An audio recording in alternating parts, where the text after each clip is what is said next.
Hey everyone, it's Paige. Welcome back to my channel. So, things look a little bit different today, right? Hopefully. I felt like I just finally needed to invest in some better lighting. I hope it's okay. I hope it's better. Let me know what you think in the comments. Anyway, so a few weeks ago, you guys requested, or I should specifically say that Rocket Reed suggested, that I film a video giving recommendations based off of Dungeons and Dragons classes. I am a huge fan of Dungeons and Dragons. I play 2, sometimes 3 times a week, but I love it, and I love all the campaigns that I get to be a part of. I love my characters, I love my friends' characters, so it's just a sacrifice that I'm totally willing to make. I also felt like it might be sort of appropriate to add some of my Renfest footage here. I filmed a lot of my experience at the Pittsburgh Renaissance Festival this past weekend, and what else is like more related to Dungeons and Dragons than a Renfest? So I'm gonna break up my recommendations with a little bit of footage from that. Anyway, since there are 12 core classes in D&D, I'm only going to talk about 6 today and give you 6 book recommendations. I'll probably do a part 2 of this video if you enjoy it and do the other 6 classes in that video. So without further ado, let's get started.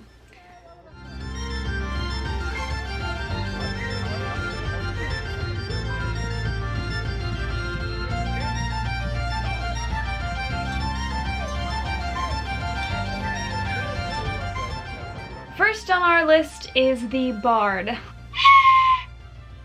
Historical bards, of course, have just been music players, and it's pretty much the same thing in D&D, except you can do a lot of damage with music. You can also cast bardic inspiration to support your teammates and help them get through a fight while you are casting magic off to the side. So I would say that bards are very magically inclined, and they also can play a pretty good tune. So there were a few options that I considered for this choice, and don't literally kill me for the book I'm about to show you because it's the obvious choice, but like, what else was I gonna choose?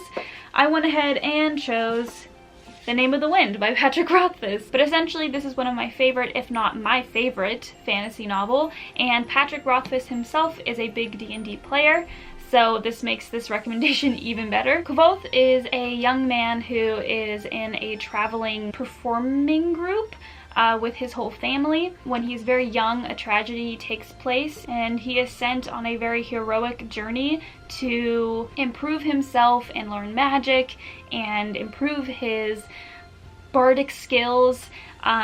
There's no one way to describe this series because it is simply the life of Kvothe. Kvothe is this extremely realistic and sympathetic protagonist that I simply love, and I think if you are a bard, if you play a bard, if you're interested in playing a bard, that there is no better example of a bard than Kvothe.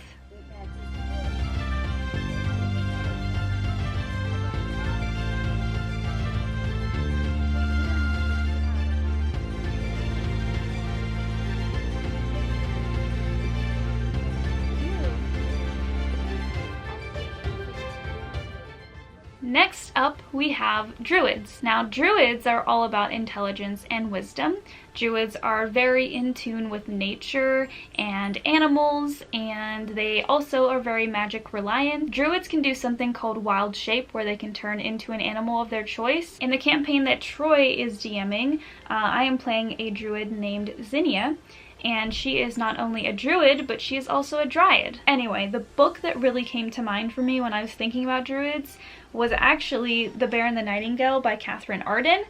This is more of a historical fiction fantasy, and this takes place in Russia. This follows a girl named Vasilissa who lives sort of like in the rural parts of Russia, and growing up, Vasilissa has this affinity for communicating with forest spirits.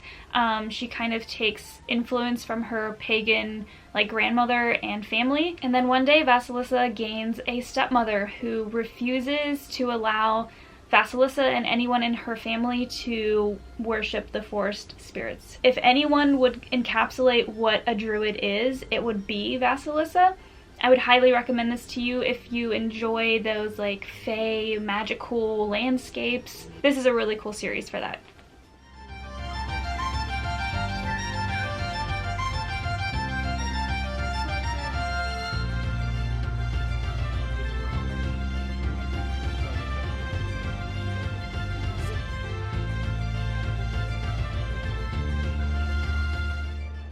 Alright, next up we have the fighter. I feel like I don't know anybody who has not had at least one fighter character. It's not because I think that they're like basic or anything, it's just there's nothing like the experience of just beating somebody down with a giant sword. Yeah, you get that experience with maybe like a paladin or a barbarian, but there's nothing like having just a fighter. Just somebody who can be from like almost any background, but can whoop your butt, you know? In D&D, unsurprisingly, fighters are very good with strength and dexterity.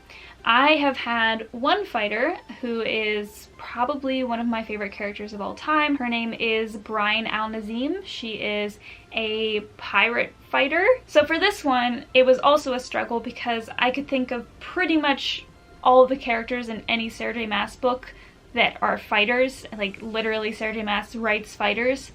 But I decided that I was going to go with The Poppy War by R.F. Kuang because this follows a peasant girl named Rin. Rin dreams of being accepted into the most prestigious military academy in the entire empire, so she grows up absolutely obsessed with studying and practicing and doing everything she can to take this empire-wide test to be accepted into this academy, and she does it. She shocks everybody and she gets in. And while she's at this academy, she learns not only how to master like the sword, but she learns martial arts, she learns strategy. So who else could I choose to represent the fighter class more than Rin? I felt like there was no one else who really captured not only the like brutality of the fighter, but the strategic side of the fighter too.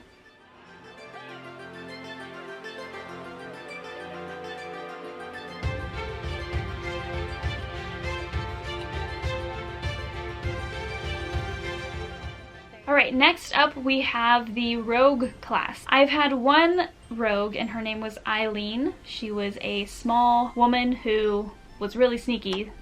As you might have guessed, the rogue class in D&D relies heavily on dexterity, and rogues are very well equipped to sneak. So if you have a rogue in your party, you are much better off as far as getting around enemy territory goes. I don't see how you could not expect the book that I'm about to choose for this class, but Six of Crows by Leigh Bardugo. This book is the rogue book. This is the book that you want to read if you are a rogue type, whether you just admire rogues, whether you're playing one in D&D and you need inspiration.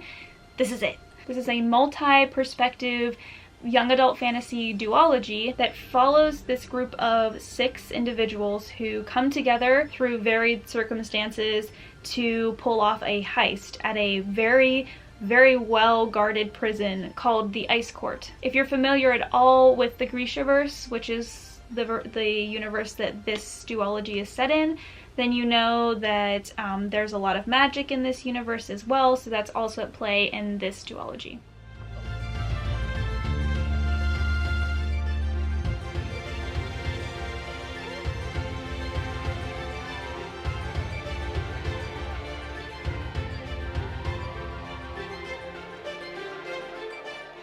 Okay, next class is the Sorcerer class. I've had one sorceress. Her name was Karis.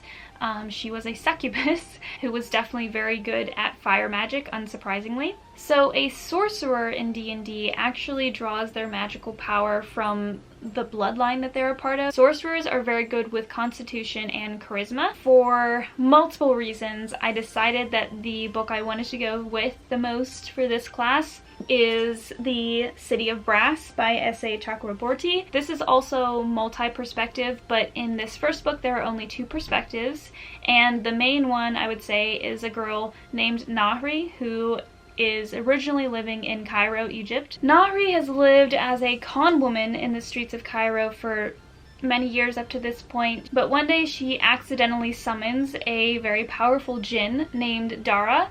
Dara sweeps her off to this like hidden magical city of djinn called Davabad. This whole series focuses really heavily on like that bloodline aspect of magic. Doesn't matter which character it is, it always sort of comes back to who that character is descended from, and there's always this underlying mystery as far as Nahri goes about who she descends from because of the abilities that she has. So I felt like nothing really fit Sorcerer as much as this book does, just because of the emphasis it places on hereditary like genes and bloodline and magic powers because of that.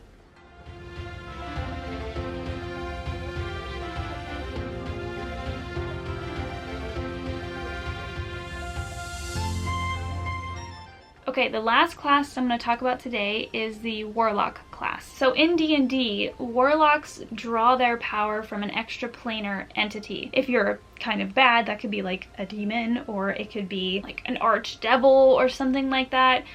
Warlocks can be really anything alignment-wise, because it just depends on the type of person you are and which entity you chose to align yourself with. I wanted actually to place this book in the rogue category because it does fit really well, but the more I thought about it, and with Troy's help, I decided that it actually fits Warlock a little bit better, or at least equally as well. So I went with Nevernight by J. Kristoff. This is another fantasy trilogy that follows a young woman named Mia Corvier. Mia's father was involved in a political coup, which resulted in her family being assassinated. So growing up, she had this vendetta, this feeling that she needed to get vengeance on the people who did that, which of course is like the government. So Mia embarks on this quest to be trained by an entity called the Red Church, which is essentially like an assassin university. However, Mia is very special because she has skills which allow her to manipulate shadows. Those abilities specifically were what made me decide to put this book with the Warlock class, because there is a lot of religious lore in this book, meaning its own religion and its own like pantheon lore. So everything that has to do with magic in this book has to do with some extraplanar pantheon of like beings. Also, I feel like more often than not, or at least very often, Warlocks can be more on the dark and evil side of the spectrum. You know, Mia herself is very complicated, but I feel like she definitely captures that darkness that I associate with Warlocks. But anyway, those were all 6 of the classes and the books that I was going to talk about today. If you liked this video and you want to see a second part where I talk about the other 6 classes, then comment below and let me know. I know many of you do play D&D, or at least you're interested in D&D, so if you are and you have your own characters who you feel like are actually similar to some of these book characters, then also let me know that. That would be really cool. After I sign off, of course, I will include just a little bit of extra footage, so thank you for sticking around. But if you like this video in general, please like, comment, and subscribe. Follow me on Instagram, Twitter, and Goodreads. I hope you guys are having a wonderful week, and I will see you back here very, very soon. Bye! Very natural, very natural. Oh wow, that's spectacular. Oh, sick. Oh, sick. Do that flip again. Do that gun flip. Oh. Okay, we'll cut it. We'll cut it. Wait, catch it. Catch it. We'll do like a hard. We'll do like a edit cut. Sick. Sick. I'm a howdy pirate. Howdy. Oh! Oh! Oh, shade. That's nice. Troy set it up that way, so we're gonna be eating a potato today. Howdy. Salt and pepper. Just cover it with cream so you don't notice. I look like I'm balding because the sun is coming down on my crown. No, you are. You actually are. Oh, nice. Some shade. And a bee. He's like, shade! Like, oh, give it to me!